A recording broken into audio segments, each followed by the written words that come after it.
ఓం గణేశాయ నమః. ఓం శ్రీమాత్రే నమః. అందరికీ నమస్కారం. 2025 సంవత్సరంలో విజయదశమి ఏ రోజు వచ్చింది? ఈరోజు అత్యంత ముఖ్యమైనటువంటి విజయ ముహూర్తం సమయం ఉన్నది. ఈరోజు ఏ సమయానికి ఆయుధ పూజ, వాహన పూజ నిర్వహించుకోవాలో, సమయవృక్ష పూజ ఏ సమయానికి చేసుకోవాలో, అమ్మవారి ఉద్వాసన ఏ సమయానికి చేసుకోవాలో, ఈరోజు ఎటువంటి శుభకార్యాలు నిర్వహించుకోవాలో అన్న పూర్తి విషయాలను ఈ వీడియో ద్వారా తెలుసుకుందాం రండి. నా ఛానల్ ఫస్ట్ టైం మీరు చూస్తున్నట్టయితే లైక్ చేసుకోండి, సబ్స్క్రైబ్ చేసుకోండి. మరిన్ని వీడియోలు మీకు అందుతాయి. శ్రవణ నక్షత్రంలో కలిసి ఉన్న ఆశ్వయుజ శుద్ధ దశమికి విజయ అని సంకేతం ఉన్నది. అందుకనే దీనిని విజయదశమి అనే పేరు వచ్చింది. ఈ విజయదశమి దివ్యమైనటువంటి రోజు అంటే ఎటువంటి తిథి, వారం, నక్షత్రం, యోగం, కరణం అనే పంచాంగం దుర్ముహూర్తం, యమగండం, వర్జం, రాహుకాలం ఇవేమీ విచారించకుండా ఈ విజయదశమి రోజు ఏ పనైనా కానీ, ఏ కార్యక్రమైనా కానీ, ఎటువంటి శుభకార్యమైనా కానీ విజయదశమి తదేయంగా జరుపుకోవచ్చని విశ్వాసం. ఈరోజు శ్రవణ నక్షత్రం 2 అక్టోబర్ 2025 థర్స్డే ఉదయం 6:09 నుంచి 3 అక్టోబర్ శుక్రవారం ఉదయం 6:45 ఉన్నది. విజయదశమి రోజున శ్రీ రాజరాజేశ్వరి దేవిని పూజించడానికి శుభ సమయం తెల్లవారుజామున 4:18 నుంచి ఉదయం 6 గంటల లోపల.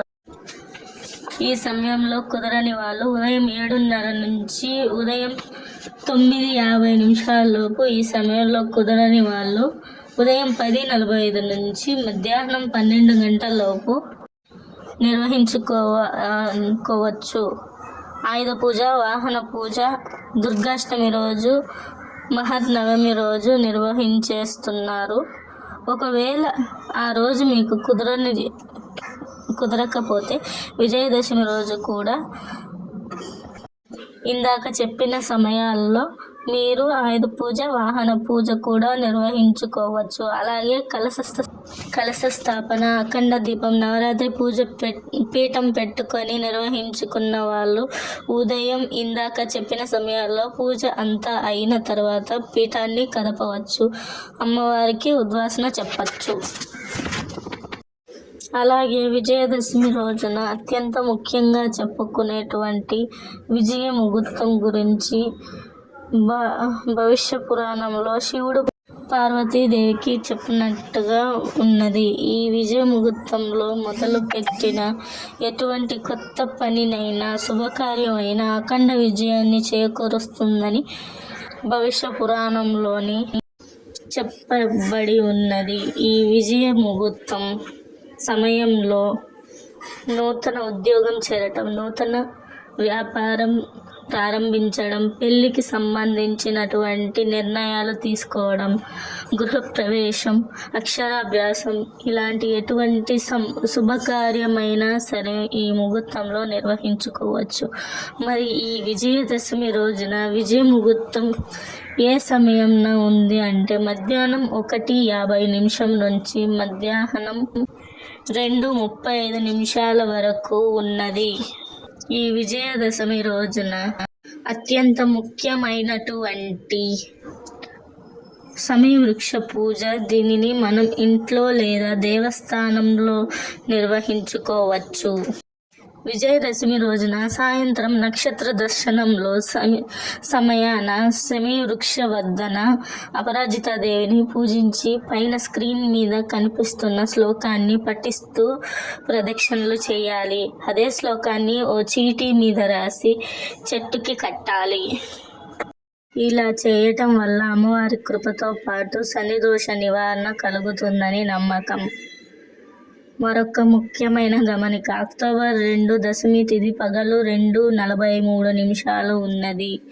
మరి సమయవృక్ష ఈరోజు సాయంత్రం ఎందుకు చేస్తున్నారు అని అడిగితే, మనకి శాస్త్రాల్లో చెప్పిన దాని ప్రకారం సూర్యోదయం తర్వాత దశమి తిథి ఉన్నది కాబట్టి రోజంతా కూడా దశమి తిథి కిందే పరిగణించబడుతుంది.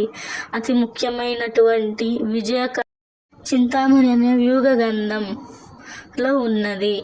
ఆశ్వయుజ శుక్ల దశమి నాడు నక్షత్రోదయం వేళని విజయం అని తెలిపి ఉన్నది.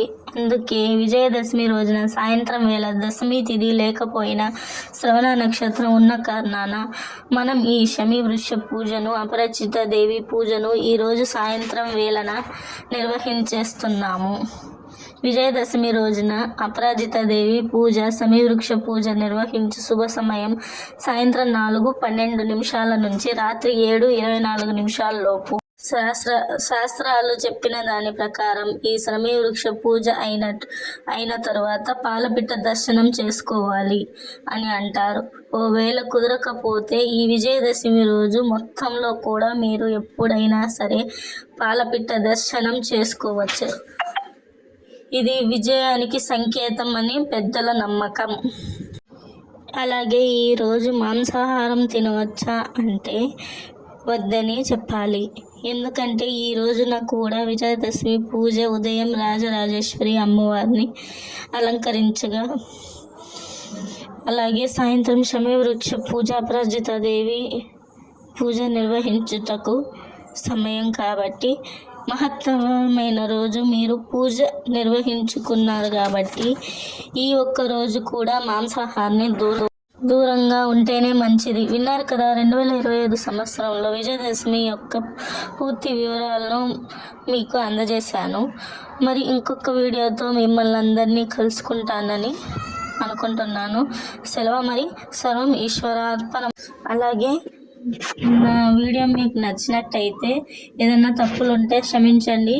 లైక్ చేసుకోండి, సబ్స్క్రైబ్ చేసుకోండి.